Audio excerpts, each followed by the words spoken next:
Welcome to Stacking at the Box. I am Sterling Holmes, joined by Mike Luciano. As Ian McMillan is out this week, I'm assuming it's because Desmond Ridder had such a poor performance. I'm sure Ian did not want to show himself in this stream today. So Mike is here with me. Mike, how are you?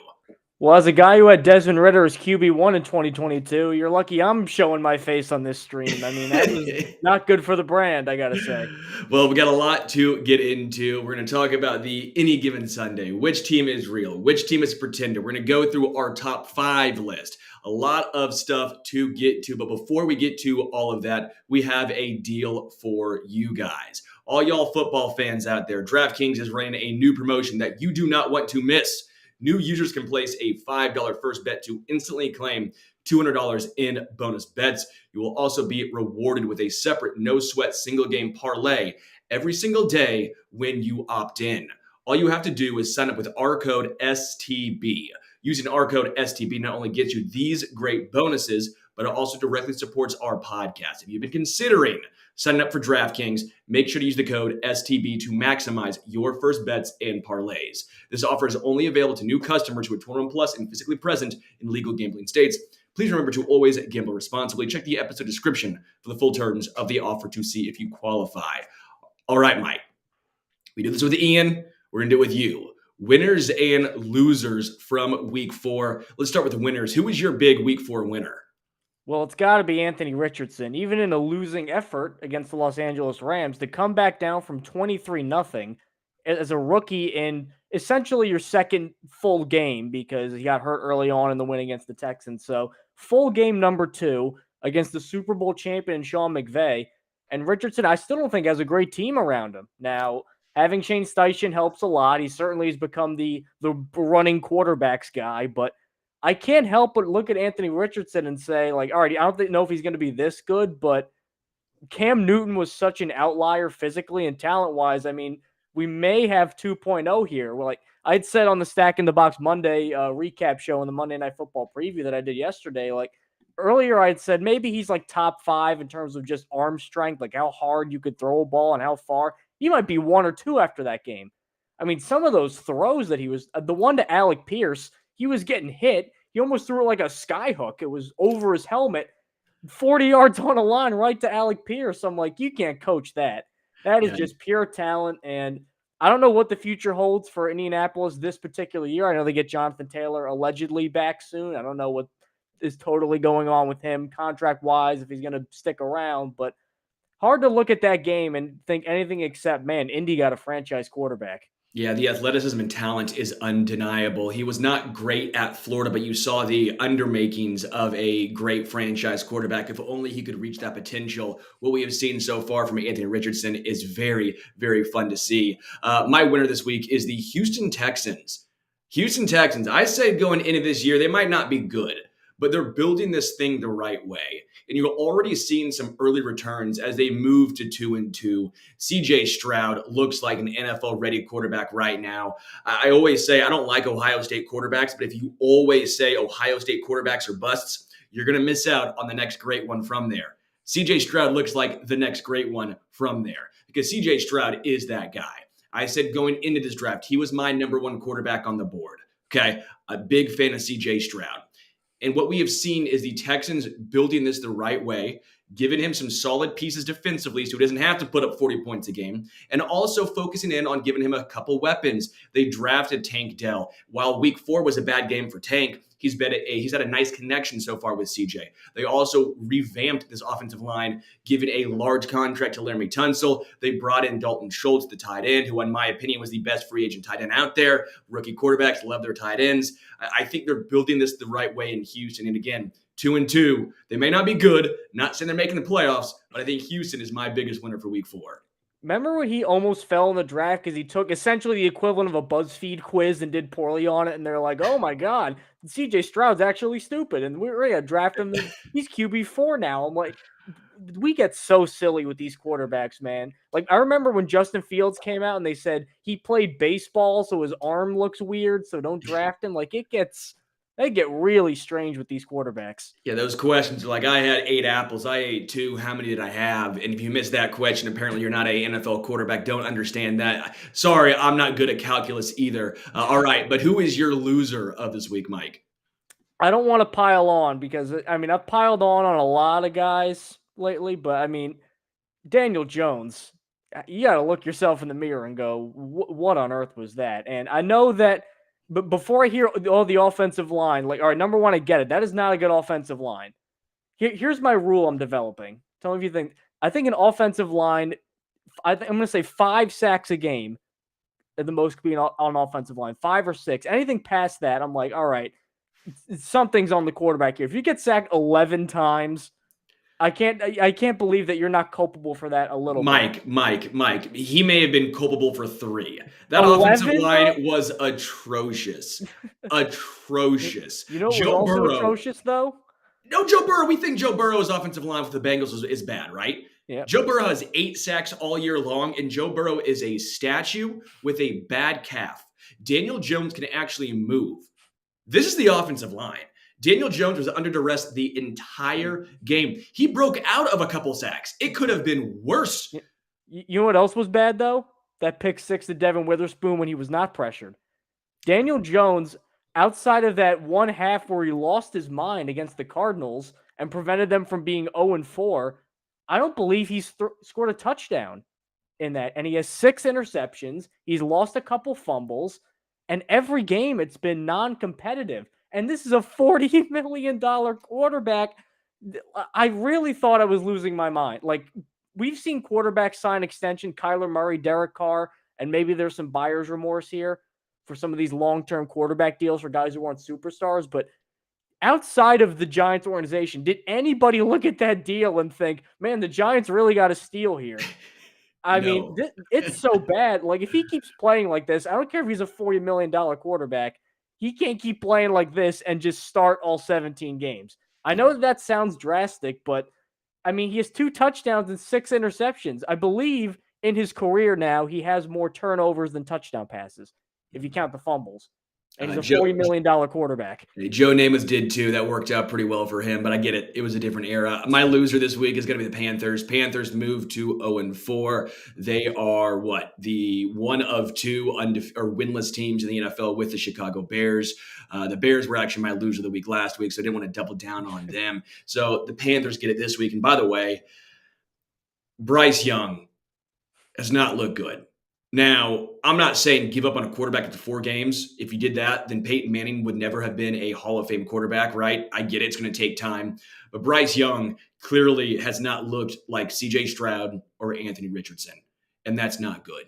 That's not good for the Panthers. If they had won, they give up all of that draft capital to Chicago. And if they ended up getting the 3rd best, they didn't even get a franchise quarterback out of that. This is going to set back the Panthers a long way. Again, I'm not saying give up on the Panthers or Bryce Young just yet. What I am saying is there is some room for some concern because Adam Thielen is putting up some pretty big numbers. The entire Panthers team was supposed to be pretty decent this year. You know, the NFC South was really bad, and everyone thought, well, maybe if Bryce Young is just average, they might have a chance of winning that division. Well, he's not been average. They have no chance of winning that division. It has looked bad for the Panthers.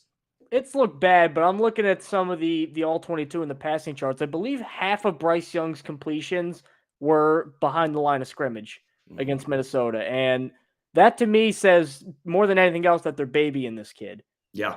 And I don't know if that's Frank Reich doesn't trust him, because I remember hearing some rumors that Frank Reich had to be sold on Bryce Young before the draft and that he was looking at Stroud as his guy, because Frank Reich's always been a big quarterback guy. Bryce Young, as we are well aware of, is not. But I feel like they just got to let it rip with this kid. I mean, it's house money. They don't have a pick because the Bears have it. So if he throws a pick, he throws a pick. Let him at least try to be Bryce Young. Don't have him throwing bubble screens. You could get a guy in the 6th round if all you're going to do is make him throw bubble screens. Let him be Bryce Young. And we all know the Minnesota Vikings defense is absolutely elite. That was some sarcasm. As far as the injury updates this week, Tre'Davious White looks like he has torn his Achilles. You obviously feel horrendous for Trey White as he was coming back off of a major injury just a season ago, getting his legs underneath him. And then less than a week after David Bakhtiari was placed on the IR and underwent surgery, the fourth on his left knee in less than 3 years. Matt LaFleur would not say whether he would play for the Packers again this season or ever. Not looking good for him. Justin Herbert brushes off his injury to his finger as just a flesh wound. Didn't know that he was a big Monty Python guy, but that made me like Justin Herbert just a little bit more. Bengals wide receiver T. Higgins might try and play with that broken rib. We will see. Kenny Pickett from the Steelers apparently avoided a major injury from the sack that forced him to leave Sunday's loss early. And then, as we mentioned, Jonathan Taylor able to return. We'll see what happens, though, what the Colts and Taylor decide to do. All right, Mike, let's get into the top story. Who's real and who's fake? All right, I want to start with last night's game first. Seahawks moved to 3-1. Their defense looked electric. Geno Smith did just enough, went out for an injury, and Drew Lock stepped in and said, hey, come on, baby. This is why I was a second-round quarterback pick in the NFL, okay? I'm Drew Lock. I'm going to score a touchdown on my one opportunity. What did you make of the Seahawks? Are they real or are they pretenders? I mean, it seems in the NFC that the top three are pretty easily San Francisco, Philly, Dallas. And I think San Francisco may even be separating at a point, but I feel like those are clearly the top three. Beyond that, it's anybody's guess who could be number four. I need a reason why Seattle can't be number four.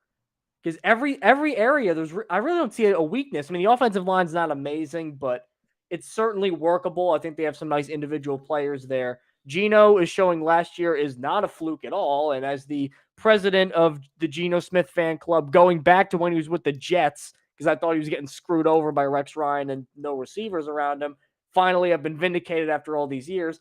Geno Smith is showing that he's real. And I think that they really have one of the star rising coordinators in the league in Shane Waldron. I would be stunned if he's not a head coach at some point next year. I mean, he is just cooking things up. It's a McVay disciple, but he's put enough of his own unique spin on things. And the defense, I think, has some room for improvement. Obviously, getting Jamal Adams back and then losing him immediately was tough for them. But some question the Devin Witherspoon pick that early. I mean, I don't hear anybody question it anymore. I mean, I said this during the game. He plays like he chews on thumbtacks. Like he's just this angry guy and he hits hard and he plays crazy. I mean, and he's not going to be this good, I don't think, but it seems very like he's a Legion of Boom defensive back because they all had that mindset. I mean, that was a Pete Carroll player through and through, and he's played a big part in the Seahawks, I think, becoming a real contender right now. Yeah, they've hit again on him so far. And then obviously Tyreek Woolen last year being a fifth-round cornerback.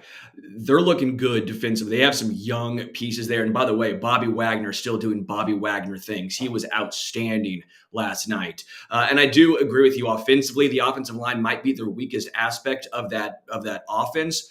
But they've done some interesting things. They ran a lot of 12 personnel, 13 personnel, but it's not as one might imagine. They had at one point two tight ends lying to the right of Geno Smith. It was very unique, trying anything to allow Geno to have more time back there, to allow Tyler Lockett, DK Metcalf, Jackson Smith, and Jigba to get open. And oh yeah, they have a nice running back tandem of Kenneth Walker and Zach Charbonnet. I'm a huge fan of the Seahawks right now, what they have done. I don't know if they're, again, real as in they're a Super Bowl contender, but they're a playoff contender. I think they make the playoffs, and I think you're right. I think they are the fourth best team in the NFC. All right, Lions. They wanted to be the fourth best team in the NFC. All offseason long has been Lions, Lions, Lions. Well, they moved to 3-1, and they've had some big wins. Obviously, beating the Chiefs opening night.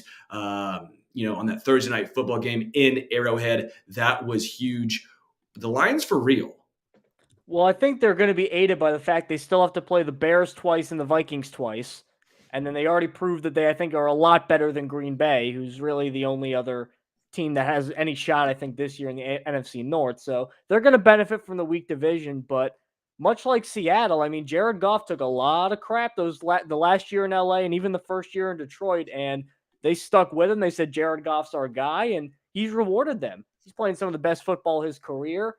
I still think they need – now, obviously, I think Jahmyr Gibbs and David Montgomery are one of the best running back tandems in the league. I know fantasy people want Gibbs to play more, but you know what? Montgomery's working, so sometimes it doesn't work with real life. Gibbs will get his eventually. I Yeah. think they need one more big playmaker at wide receiver opposite Amon-Ra St. Brown. I don't think that Amon-Ra alone can carry this offense. I mean, they're getting Jameson Williams back, but we really don't know. I mean, he has, one catch in his whole career, and he's really skinny, and he's been hurt a lot. I mean, there's questions about Jameson Williams going forward. So if they can get that, and if they could show that the secondary hold up, because the front seven's very good. Aiden Hutchinson is playing like a guy who should have been the number one pick. I mean, I kind of defended the Trayvon Walker pick at the time. I can't defend it anymore. I mean, Hutchinson looks miles better than Walker right now. The secondary is better than it was last year. Obviously, no Chauncey Gardner-Johnson's a humongous loss for them, but they've they've held it together for the most part. 3-1. And again, the one loss was to the Seattle team that we all love, where they still put up like 120 points. The offense was still cooking. So a lot to like about the Lions right now. And big thing, too, the offensive line. One of the better offensive lines in the league. And for a guy like Goff, who for all his many talents as a thrower, he's not going to make plays with his legs. That's huge. Yeah, I would say the Lions are for real. The offensive line is top five in the NFL. They're good in the trenches. Aiden Hutchinson, as you mentioned, should have been 1-1. I never understood the Walker pick, although I will say in Walker's defense for Jacksonville, he's been pretty good. He just hasn't put up the eye-popping numbers. Yeah. He's been just fine, Yeah, right? you're the And number one overall pick. You got to get some sacks here, buddy. you don't draft 1-1 for fine. You draft 1-1 for Aiden Hutchinson. He's been outstanding, but you're right. That secondary, if there is an issue for the Lions, it is there. I still do think the Lions are for real as they sit at 3-1. The Jags at 2-2. They've been up, they've been down, coming off a pretty nice win. You know, they held the Falcons to 7 points, 23-7 out there in London. The Jaguars, they for real. They might be ruined by nepotism this year, and it is not Trevor Lawrence's fault. I think Trevor Lawrence, I don't think he's playing like as well as he was last year. I still think he's playing phenomenally, generally. I think he's a top 10 quarterback still. And I remember during that Chiefs game, I mean, he had to have about 3 plays where they were touchdowns and the guy couldn't get the second foot down, and they were dimes. So if they get that second foot down and maybe they end up winning that game, then everything's totally different. But the biggest change that the Jaguars have made, outside of Ridley, who's been very good, Doug Peterson is not calling the plays anymore. It is Press Taylor, the offensive coordinator. Why does that name sound familiar? Because the only other time in his career Press Taylor called plays, it was the 2020 Carson Wentz Eagles, where he was through 15 picks and got benched. That was the only time. And the year before that, he had 21 touchdowns, 7 picks.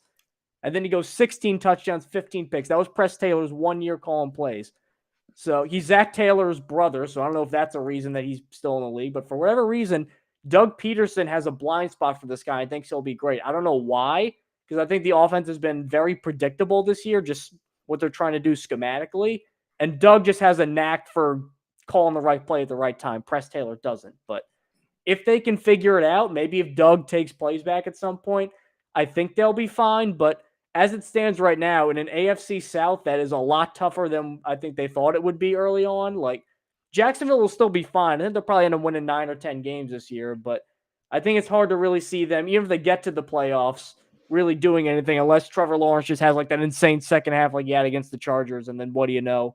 They end up winning a game. But a lot more questions about Jacksonville than I thought I would have. Yeah, I think I'm in the same boat as you. I think for me, they're leaning more pretender than real. Again, if you're just asking me right now, what is their path? There are so many good teams in the AFC as a whole. You're right. The offense looks more predictable, even though they have more talent than they've probably ever had on that offense in general, with Calvin Ridley being inserted in, Christian Kirk, Evan Ingram. Trevor Lawrence, you're right, playing very well. I know PFF has been loving up on Trevor Lawrence, but man, it's just not looking great for the Jags right now. Ravens at 3-1. I'll go first in this one. Yes, they're real. Man, the Ravens are for real. Now, I don't know if they're a top 5 team in the NFL as a whole, but they're a top 5 team in the AFC. Okay, the Ravens look really good. Lamar Jackson is playing some damn good football right now. They actually have some weapons, even without Odell Beckham Jr. Zay Flowers early on this year had a nice connection with Lamar. Obviously, Mark Andrews is still doing Mark Andrews things. And Lamar's running the ball, but running very effectively and smartly, right? He's not taking as many unnecessary hits, at least from what I have seen. Their defense looks to be playing some damn good football right now. Yeah, the Ravens, to me, are for real. I find it bizarre how certain players get love and certain players get hate. Every time I watch Lamar Jackson, I think this is the coolest dude I've ever seen play football. He's Michael Vick if Michael Vick had the accuracy that he needed to really take himself to the next level. He's an amazing runner. He's clutch. He wins all the time. He's like 48 and 17 as a starter. And people were giving him crap all the time because he had an offensive coordinator putting a 300-pound fullback in the slot and running routes with him and Pat Ricard. And now he's got Todd Monken. And Todd Monken, I thought stylistically could have been a little weird because he's so vertical and Lamar's not really like a throw it 40 times a game deep down the field guy, but he's got him cooking. He's letting Lamar do enough of the Lamar stuff that he likes, the running, and then he just having him get the ball out quick. He's completing like 74% of his passes. This is the best throwing Lamar Jackson we've seen. Even Yeah. the MVP year, I mean, it was just like an alien crash landed and nobody knew how to deal with this guy. So everybody had to kind of learn on the fly. Now they have film on him. He's still tearing it up. And even outside of Lamar, even though they've had a billion injuries, that defense fully healthy is scary. Kyle Hamilton is becoming the Kyle Hamilton we all thought he would be out of Notre Dame. He had like 3 sacks one game. Very unique chess piece. Roquan Smith might be the best linebacker in football. The pass rush is okay. It's getting there, but I think if they add one more big pass rush kind of separator, not Jadeveon Clowney, somebody more than him now, I don't see why this team maybe can't be the number 2 team in the AFC. Because I think Kansas City will eventually get everything figured out. But outside of that, Miami, Buffalo, and Baltimore, I think, are fighting for the number 2 spot. Baltimore's got as legit a claim as anybody for that spot. Yeah, again, for the same reasons Jacksonville has struggled with their new OC, same reasons why Baltimore is starting to rise up. Who would have thought a offensive coordinator could do that much? All right, next one. Titans at 2-2, a 27-3 win over the Bengals. Bengals have not looked good, but that was a thumping by the Titans. The Titans have perpetually done better than expectations. That's a staple of Mike Vrabel. They're always competitive outside of one game this year, because this year they got blown out in a game, and we're sitting here going, they never get blown out. The Titans are always competitive. They always play close games. But the Titans sit here at 2-2. Are they for real, or are they a pretender? I've watched the Titans and 2 separate games, like up close, all 22 stuff. The first game I thought, I'm like, oh, this could be a Caleb Williams team. And then I'm like, oh, they could win the AFC South. Like, I've learned almost nothing of value from the Titans week to week. You never know what you're Mike, going to you get. know why? You know why, Mike? Strap in. It's the Ryan Tannehill thrill. It's the worst carnival ride. You have no idea if you're getting the highs or if you're getting the lows. That's the weird thing, though, because I remember last year they went 7-10. I think they were 6-5 when Ryan Tannehill's in. So even though he's not an amazing quarterback right now, like when he's in there, they end up winning games. Derrick Henry's not what he was, but he still is a very effective running back who can be a real like game changer. I mean, that run he had against the Bengals was just vintage Derrick Henry shoving people down. Like, even if he's not 2,000 yards, Derrick Henry, you still got to worry about him. The defense is incredibly helter-skelter, which is happening. They got a lot of young guys, but I like how they are up front. I like Jeffrey Simmons, I think, really coming into his own. I think the secondary with guys like Roger McCreary and stuff is better than it was in past seasons. It's just, I really don't know what to think about them because week to week, it's so they win the games they're supposed to lose and they lose the games they're supposed to win. It's very strange with this Titans team, but out of respect for Mike Vrabel, who I think at this point is probably excluding guys like, Belichick and Tomlin, who just until they retire are like top 5 emeritus, like in terms of just the coaching job they've done in the last couple of years, I mean, you could put what Vrabel's done there up against anybody. Yeah. He's a phenomenal coach. Yeah, I think they're a pretender to me just because I can't get behind Ryan Tannehill, although DeAndre Hopkins has made some nice catches. Obviously, I like Treylon Burks, their tight end, whose last name I always butcher. And oh, by the way, the backup to Derrick Henry, Spears, is very, very efficient and electric out there, making some big plays. I don't see them winning any big games.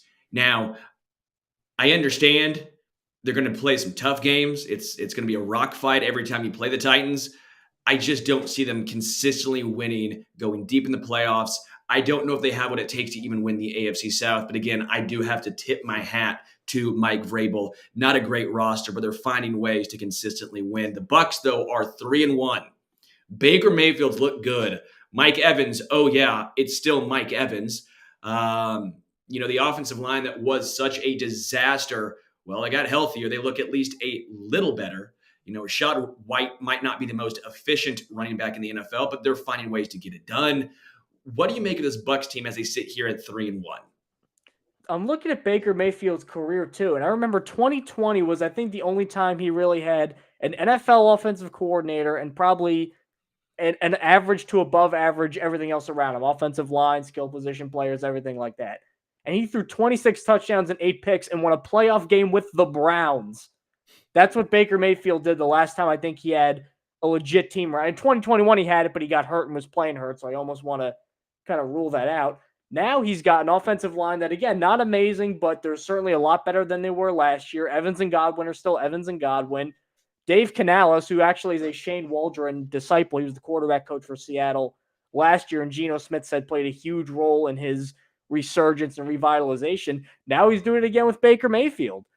And part of me in the back of my mind is like, all right, the regression's going to come. And that Philly game, it looked like the regression was coming because the Eagles, just being much better, beat up on them. And I don't think they're as good as the Eagles by any stretch of the imagination. But I'm looking at that division. Carolina's awful. New Orleans has Derek Carr, but they just can't score. I mean, Carr's playing hurt too. So, that's a tough situation too. But the offense, even when he was healthy, didn't look amazing.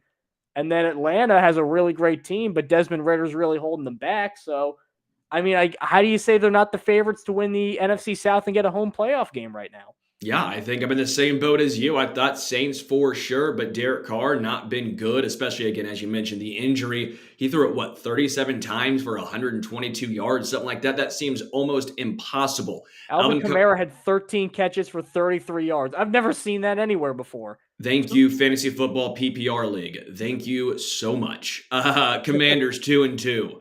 They're playing well. Could have easily moved to 3-1. They had a chance. They came back slinging Sam Howell, and then the Eagles ended up coming away in overtime, winning 34-31. But the Commanders have shown a lot offensively. They've grown. How much of that is Sam Howell? How much of that is Eric Bieniemy?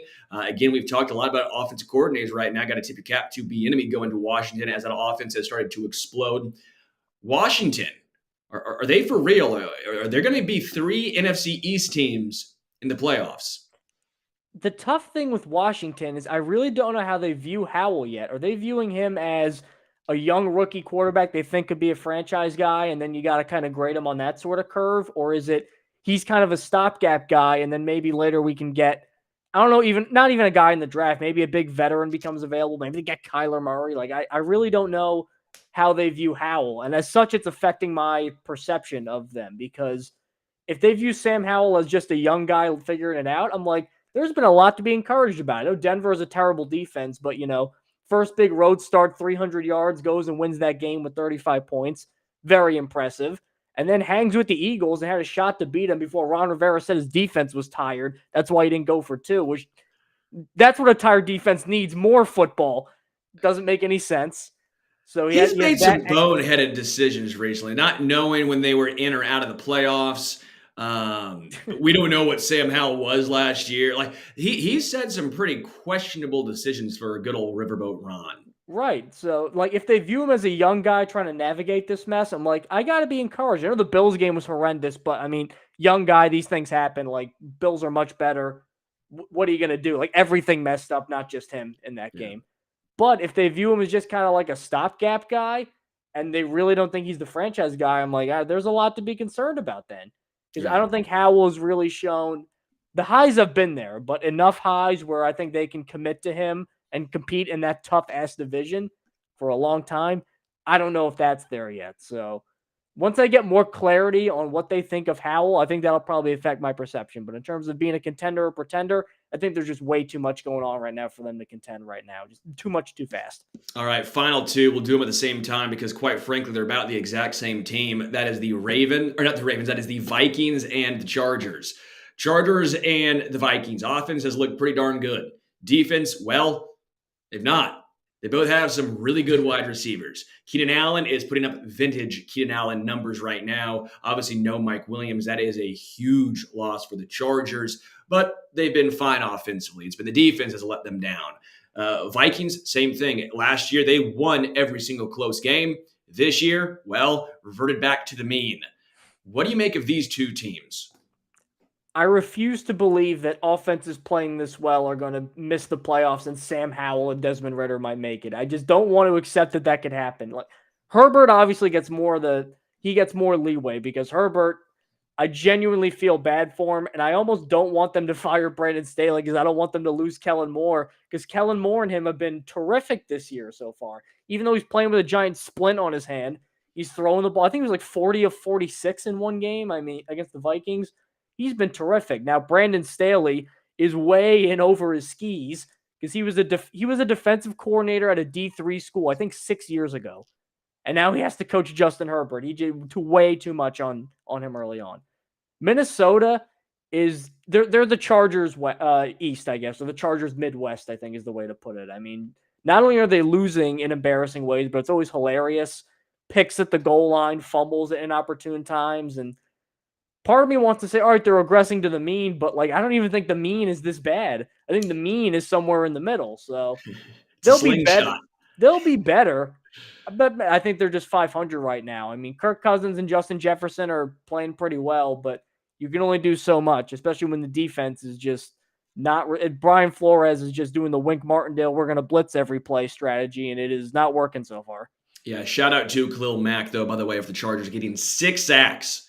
6 sacks, putting the defense on his back. They have struggled, and Khalil Mack said, all right, I am still Khalil freaking Mack. And then Josh McDaniels blames his rookie quarterback in his first start. He's going to take care of the ball better. Well, come on, man. That's lame. That's lame. I'm sorry. All right, let's get into the 2021 draft quarterbacks. Who's going to be benched first? Mac Jones or Justin Fields? Ooh, I mean, I feel like Mac has already. We've seen Mac be benched before for the Zap Man, Bailey Zappi, and I love Tyson Bagent, but I mean, I think the Bears would have to really things would have to really go south for them to put him in at this point. Fields and Fields, I guarantee you, I can make a bet on this show. I've made it privately too. Now I'm doing it publicly. He'll be a starter in 2024. The arm is too good, the athleticism's too good, and everything around him is just too much of a tire fire. And finally, in this last game, when things for the first time didn't look like a tire fire offensively, where the line actually held up well and they actually got the ball out of his hands quick. I mean, at one point he had one incompletion that was on a Hail Mary and like 4 touchdowns. That was the best game of his career. Until the game got close, and what happened? Well, even then, like the fumble, all right, there was a free rusher right in his face as soon as he turned around. I mean, that's just bad luck. Guy came right at him, and the pick was what it was. A tough situation. He's trying. Why did Eberflus go for it there? Give me one. Even the analytics said kick the field goal. That was tough. And that's why I think it'll probably be Mac, because Fields has, I think, just generally a longer leash, and I just think the ceiling is higher. Mac, the whole appeal of Mac in a ceiling where even though a lot of the quarterbacks haven't worked out, Wilson, Fields, Lance, their whole appeal was they can make spectacular things happen, especially out of structure. Mac's whole thing was, I'm dropping back, I'm taking 3-4 steps, and I'm letting it rip, and it's going to be accurate. That was his whole appeal. Trevor Lawrence obviously is in kind of a separate category as a prospect. He's not even doing that now. It seemed like he's second-guessing himself. The interception, the pick six, I mean, he's dancing around. He's throwing across his body, which is essentially like a 25-yard throw to the sideline from where he threw it. I mean, that was the worst decision I've ever seen him make. And he also can't use my offensive coordinator is Matt Patricia excuse this year. For all of Bill O'Brien's faults, he's a real coordinator who has a scheme and plays that work. And the receivers, bad, I'll give it to you. But Juju, we've seen him win championships, in fact, Juju. And Devontae Parker, I know is playing poorly, but he's not that bad. I refuse to believe he's that bad. Mac, I think, has at least an offense that isn't very good, but you could do stuff with it. And he's floundering as much, in my opinion, as Fields is, because Fields is just getting thrown to the wolves. Yeah. Again, with the Bears collapse against the Broncos, that was just a very Bears thing happened. But if you want some sort of consolation, Bears fans, means you're still in the lead for getting some good draft picks, right? This is how you tank. They're always in the compensation for good draft picks, and where's that got them? Hey, keep it close and find a way to lose late. The recipe for the tanking. Also, whatever's going on with Chase Claypool is not great. Not great when he was a second round draft pick just a year ago, and he has now been healthy scratches and looks like he's not going to play this week, not with the team right now. So, not looking good for Chase Claypool and the Chicago Bears.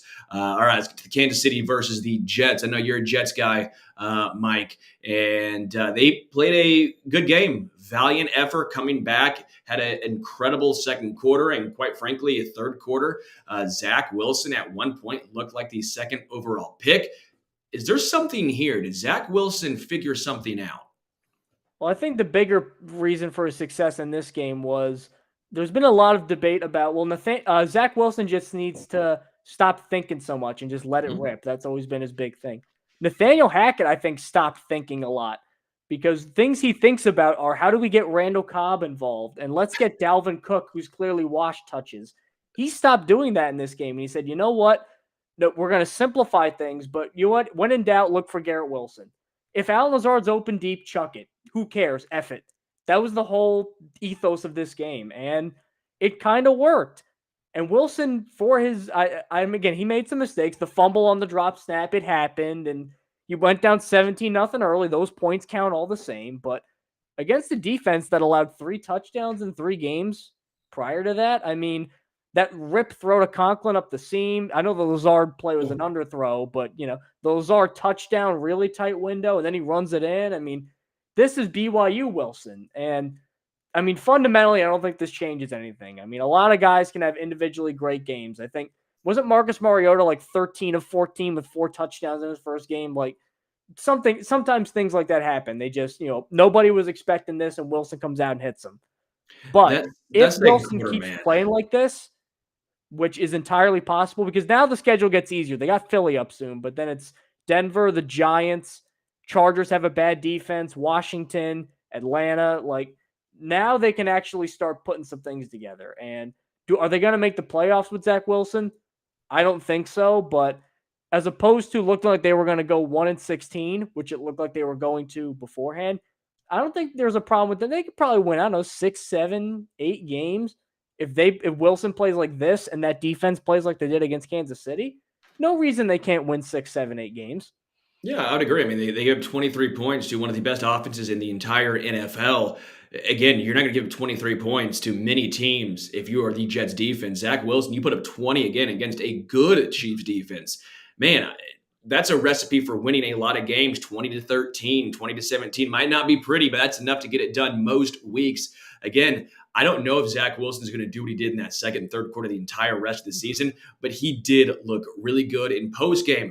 That was the most poised, most responsibility we've ever seen him take. Again, I'm not saying Zach Wilson's that guy, but there was a reason why I liked him better than Mac Jones. The upside, right? Mac Jones, at best, you're hoping he turns to Jimmy G. At best. Zach Wilson, you saw the potential. You saw the upside. Again, I like Zach Wilson better than Justin Fields. Maybe I was wrong. I've been wrong before. I'll be wrong again. But again, you saw that first drive in the third quarter when he was, 7 of 7 for 75 yards. That was incredible. You saw that and you say, Justin Fields isn't making those plays. Mac Jones isn't making those throws. Hell, does Trevor Lawrence make all of those throws? Yeah, Trevor Lawrence does. I mean, that touchdown pass was put on the money. There was nothing the Chiefs defense could do. That was great coverage. It was a better throw. I compared him on the Jet Press podcast to what they were doing essentially, and this is what the Panthers are doing with Bryce Young.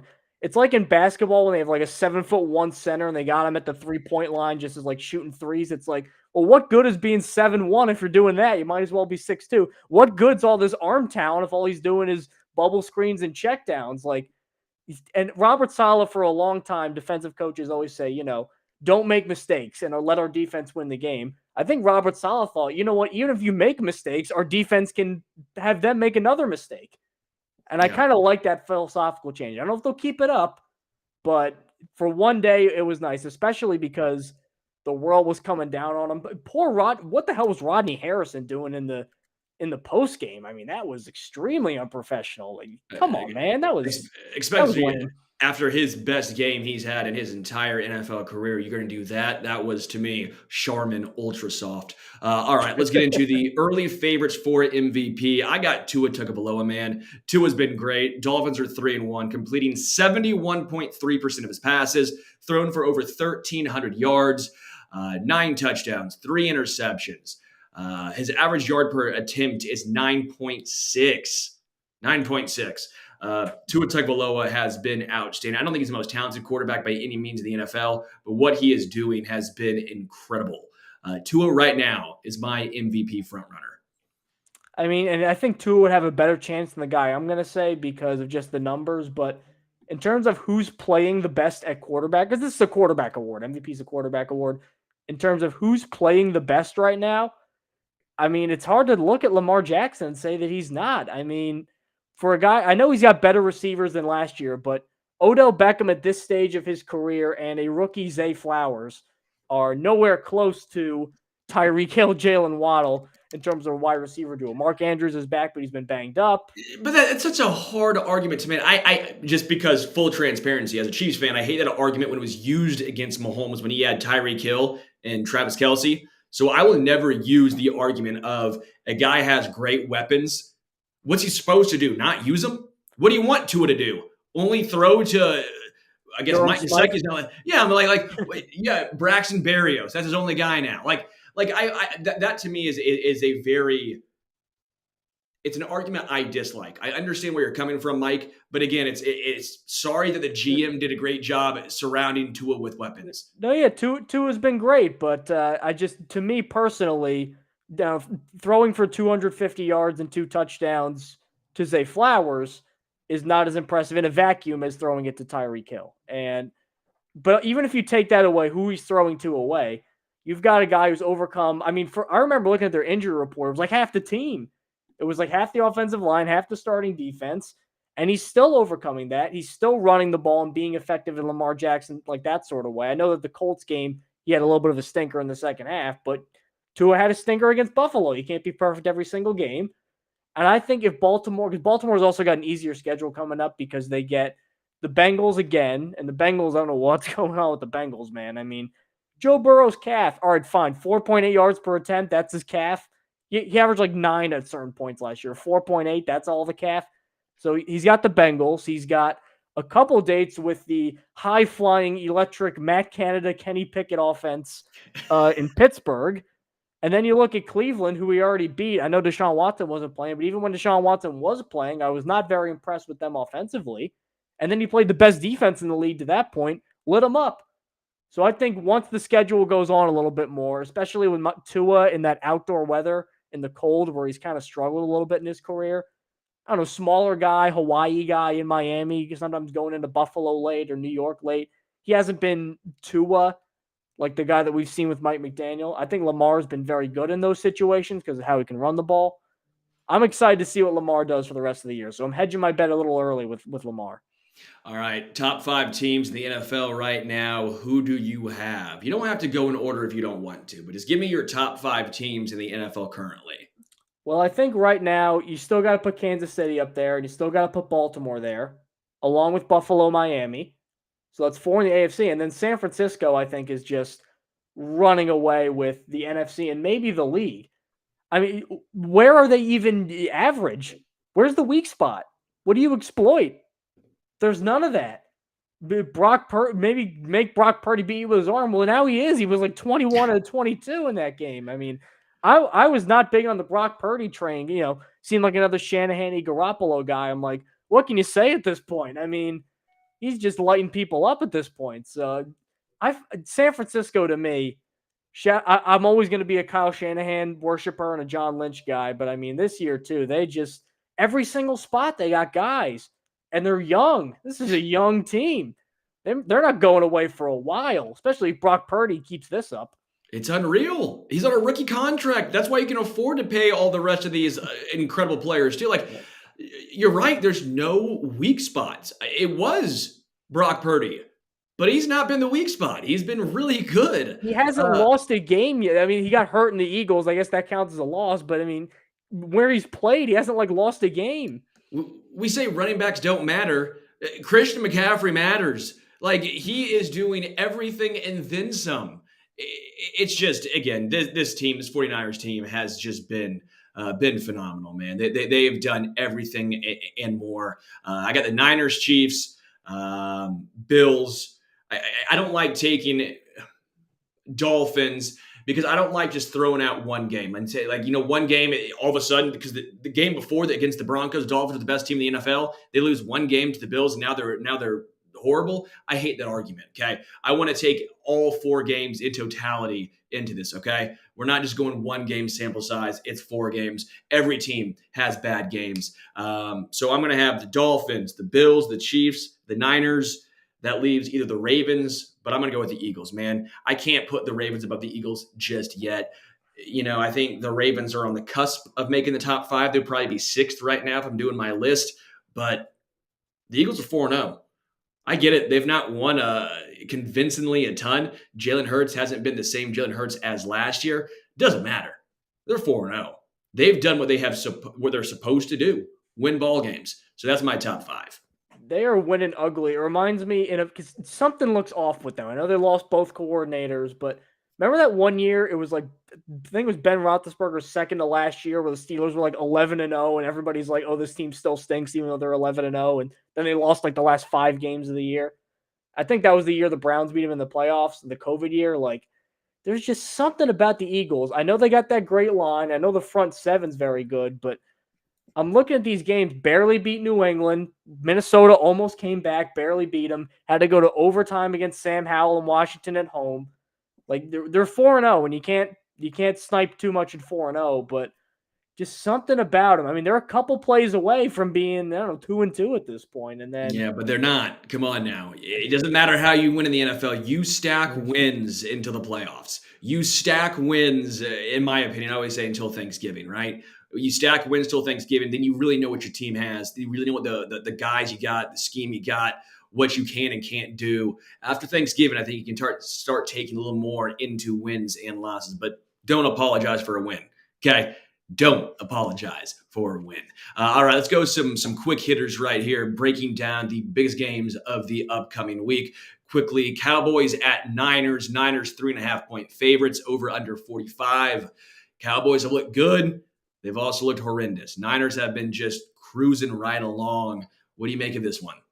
well, the Cowboys are playing a non-Northeast team because they beat up on the Jets, Giants, and Patriots, and then they went to go play the Cardinals and got their absolutely beaten to the dirt by Jonathan Gannon. That's a real team, the Cardinals. They're not good, but they play hard, man. I got to give them credit. The Niners, this has all the makings too of a really toxic Monday morning and all those debate shows I don't like so much, because Dallas, I think, is a very, very good team. I still think they're the number 3 team in the NFC. There's just something about this game. I don't know what it is, where I just feel like the Niners are really going to go off, and Christian McCaffrey's going to have 110 yards, because that was how the Cardinals beat him, was running the ball. Only 110? I mean, rushing. I mean, then you get 80 receiving. Who knows? So, and 2 touchdowns. Just something about this game feels like it's going to be San Francisco really gets into Dallas, and then we start wondering, oh, the Cowboys really good, or is Dak good? Another one of the we still have is Dak good debates in 2023 at 3-2. So maybe this is just my Niners love overshadowing things, but I mean, where's the weakness? What are the Cowboys going to exploit? And then again, no Trayvon Diggs. You can't understate how huge that is, especially against this juggernaut death machine of an offense. I'm with you, man. I got the Niners in this one. I will say Ravens at Steelers. Let's go to this one now. Ravens at Steelers. Steelers +4. Kenny Pickett, again, as I mentioned earlier on, avoided major injury, but we will still see what his progression is before this game. Ravens at Steelers. Steelers +4. What do you think here? Because right now I'm thinking Ravens are going to just cruise control this. Ravens could go in, put up 23 points. That's going to be enough to cover. I don't know your thoughts here, but you've been all in on Baltimore and Lamar. You better be on the same page with me here. I'm also all out on Matt Canada and Kenny Pickett in Pittsburgh. I mean, I'm a Jersey guy. Never trust a guy from down by the Jersey Shore with a job of this magnitude in Kenny Pickett. But are you saying the Cabs are here for Canada's job? Well, here's my favorite thing about Matt Canada. In the last 39 games, this is a great stat. Other teams in the league have gained over 400 yards in a game 295 times. So that's an average of 9.5 per team where you get over 400 yards. In that span, Matt Canada, Ugats, none. Not 1 in 39 games. Now, I know Kenny Pickett is not very good. His pocket presence is horrendous. I mean, just running into sacks. And then the arm is limited. I get he's not working with Patrick Mahomes here, but go look at this guy's career. Everywhere he's gone, he's been bad, and he's failed upward. He got fired. I think it was like Indiana. Then he goes as a coordinator. Then he goes to NC State and LSU. And then he's a head coach at Maryland. And now he's in the NFL. It's like, how does this keep happening? He's not good. He hasn't been good anywhere. Brian Schottenheimer used to be the guy I would get the most mad at, who would keep getting jobs because everywhere he'd go, he'd suck. He actually cost Georgia Trevor Lawrence. He was going to go there. And then Brian Schottenheimer said, I don't think you're that good. And he left and went to Clemson. So Brian Schottenheimer's been that bad everywhere. Then I look at Matt Canada. How is he employed? And now he's got an even tough task. Ravens, incredibly tough defense. Kenny Pickett is number one struggling. Number two coming off a potentially serious knee injury. So he's going to be playing at less than 100%. Tough situation. I know Mike Tomlin's loyal to his guys. He kept Randy Fichtner for however long, but I don't see how this can continue and Matt Canada keep his job. I mean, maybe this will be the day of reckoning. I mean, they only scored 6 against the Texans. I mean, something's got to give here, right? Something has to give. Let's get into the best bets of the week. All right, here, let's get into the betting record, as I am now sitting here at 4-8. Better fade me, but I will say I'm 3-1 in upset picks, baby. 3-1 in upset picks. I can only pick the underdog. I went 1-2 last week, and Ian sitting at 9-3 after a 2-1 performance last week in week 4. No Ian this week, so I'm not going to give mine. I'm sitting here at 4-8. I don't think I deserve to give my bets this week. So, Mike, the floor is yours. Let's start with your best spread bet of the week. What do you have? I am taking the Saints outright plus 1.5 against the New England Patriots. Now, I normally would take the Patriots in a game like this because they're at home, fresh off being embarrassed. And Bill Belichick, when he gets embarrassed, usually the next week, it's like a Hell in a Cell match, and he just beats the hell out of whoever the opposing quarterback is, especially an injured Derek Carr. But the problem is, I mean, this game, even though I have the Saints winning with the plus 1.5, this game might be 13-6. This game might be 17-10 because that Saints defense is still playing phenomenal football right now. And they'll go against a bad offensive line. Marshawn Lattimore is going to take whoever the number one receiver is out of the game.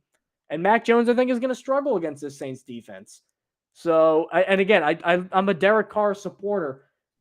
He's got to break out at some point. Eventually, there's going to be a game where he throws for 300 yards. Is it this one? I don't know.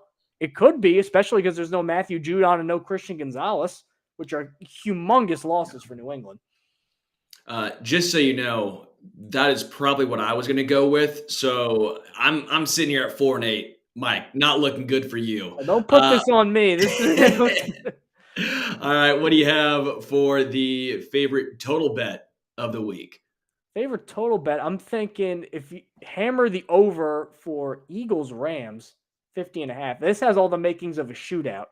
The touchdown passes are not high for Matthew Stafford, but he is absolutely lighting it up throwing the ball. Now, I know even without Cooper Kupp, this is Puka Nacua, who's really come out as a rookie, and Tutu Atwell, and Van Jefferson had some big plays in the Colts game. And as much as I like the Eagles' front four, I'm going to say in the past, I don't think their secondary is very good this year. Like, I think Darius Slay is good, but Pat Surtain's very good, and the Broncos get lit up every week, so one guy can't make a secondary. I mean, Minnesota threw the ball on them. New England had their best game throwing the ball against the Eagles. There's some potential for Matthew Stafford to really light it up. And then you get the Eagles going up against the Rams defense I don't think is scaring really anybody. I think that A.J. Brown and Devontae Smith are going to have a couple go balls that they're going to end up winning. Nice big 50-yard touchdown. The offensive line is good enough to, I think, limit Aaron Donald because I think the Eagles have the best offensive line in the league. I think this has all the makings of a shootout. In LA, too, indoors, no adverse weather. This could be bet the house on over 50.5 and pay for your kids' college. All right, let's get into the upset of the week. I'll do my upset of the week because that's the one thing apparently I've been good at since I am 3-1. Everything else, I am just absolute two scoops of ass. But I have to be good at something. Apparently, I can get an upset this week for me. I'm going Texans over Falcons. Texans, I Is think they that moved to even an 3-2. upset after that game? According to the line, it is the Texans are 2-point underdogs on the road in Atlanta. The Texans, I think, moved to 3-2. Who would have thought the Texans will move to 500, at least according to me and my predictions? Falcons, man, I just can't get behind. I know Ian's going to be pissed that I picked the Falcons to lose at home to Houston, but that's the way I see it. That's my upset this week. Who do you have? I got a bone to pick with Ian because he hated the Bijan Robinson pick in the live draft show. I bet he's changing his tune now on It's a Bijan. horrible pick. It's a horrible pick. You picked a running back when you had 1,000-yard rookie running back last year, and you decided to pick another running back because, yeah, that's been the problem for Atlanta. Running back. I mean, Algier looks like he's running with 20 pounds of sand in his pants, and Bijan looks like he's the one guy on the offense making plays. But Yeah, sure. Yeah, it's a nice 2-2 record, huh? well, I mean, Ritter, they weren't taking a quarterback. I'll put that on Ritter. But there are 3 quarterbacks in the league that don't have any interceptions this year that are qualified. CJ Stroud, who we all love, Brock Purdy, dominating, Josh Dobbs of the Arizona Cardinals, which is why I think the Cardinals are going to go to 2-3 and beat the Bengals. Because, I mean, Jonathan Gannon, people made fun of him because he had like a bunch of weird press conferencey stuff. They did that with Nick Sirianni, too. Worked out pretty well for the Eagles. Those guys are playing hard. That team is not good. They're in pretty much every game. They even gave the Niners a legitimate shot. They were in that game until very late. They beat the Cowboys. They have a miraculous, crazy comeback loss to the Giants that is almost like unprecedented. If they played that game 10 times this year, Arizona beats them 8 out of 10 times. And then the Commanders, they were in it till the end. This team fights. Josh Dobbs is one of the best stories in the league. He's legitimately playing good football. And I mentioned this earlier, too. There's something up with the Bengals, and it is not Joe Burrow's calf, because Joe Burrow's calf could be used to explain instead of throwing for 30 touchdowns, he throws for 22 touchdowns. Or instead of 4,500 yards, he throws for 3,900. He's averaging 4.8 yards per attempt. That's, I think, the worst in NFL history through 4 games. His decision-making's been bad. A couple of the picks in the Ravens game were awful. Jamar Chase is getting frustrated now. They can't really run the ball. The offensive line's a mess. Like, the Bengals very quickly are moving into tire fire territory. And if they lose to Arizona, I know Mike Brown is famously a very patient owner. They're not going to fire Zach Taylor, but some heads are going to roll because this team came into the year. I think a lot of people, I think even you were saying they were the number 2 team in the AFC behind the Chiefs. And I mean, what are they now? The number 12 team in the AFC the way they're playing? I mean, Zach Wilson would give these guys a run for their money at this rate. All right, let's get into the Survivor pool. All right, Ian's out. He already lost. He lost after picking the Cowboys in week 3 as the Cardinals were able to overcome that massive spread and just dismantle the Cowboys. I hit last week with the 49ers. Didn't want to use the 49ers, but sometimes you got to take the easy one. Now I'm using the Lions this week. The Lions. I'm using the Detroit Lions over the Panthers. Don't know how many times I used the Lions this year. Figured this is a good time to use them at home against Carolina. Let's see if I can keep this thing rolling. Going with Carolina or going with the Lions here. Who do you have? I will give the same recommendation that I gave to my dad in his office survivor pool, who's been asking for answers this week, which is the Miami Dolphins against the New York Giants, because he has also not used the Dolphins yet, so that's free. They're 11-point favorites. And I know the defense just gave up 48 points. I don't think they're that bad where that'll happen again, especially against a team that can't like complete passes or sustain drives or not get down to the 5-yard line and then throw a pick 6 to Devin Witherspoon. I mean, the Giants are just completely leaking coolant right now. And I think Tua is really going to have a plan to beat that Wink Martindale blitz, because Tua is amazing because he has like the lowest time to throw in the league and the highest yards per attempt, which doesn't even compute. But I think that combination could be really bad for the Giants defense. They might score 50 on them again. They keep playing like that. I will say I used the Dolphins in week 3. Didn't want to do it, but sometimes it's better to pick the sure thing and keep it rolling than try to get too cute. Mike, this was a lot of fun. I do want to say Ian McMillan had an interview. He sat down and talked with Ryan Fitzpatrick. That will play on the audio side following this wrap up right here on the podcast. And the video version will be live on YouTube tomorrow. So if you're watching right now, check out the video version on YouTube of Ian's conversation with Ryan Fitzpatrick. Mike Luciano, make sure you follow him on Twitter at by Mike Luciano, BYMikeLuciano. Ian is back next week. Until then, we are out.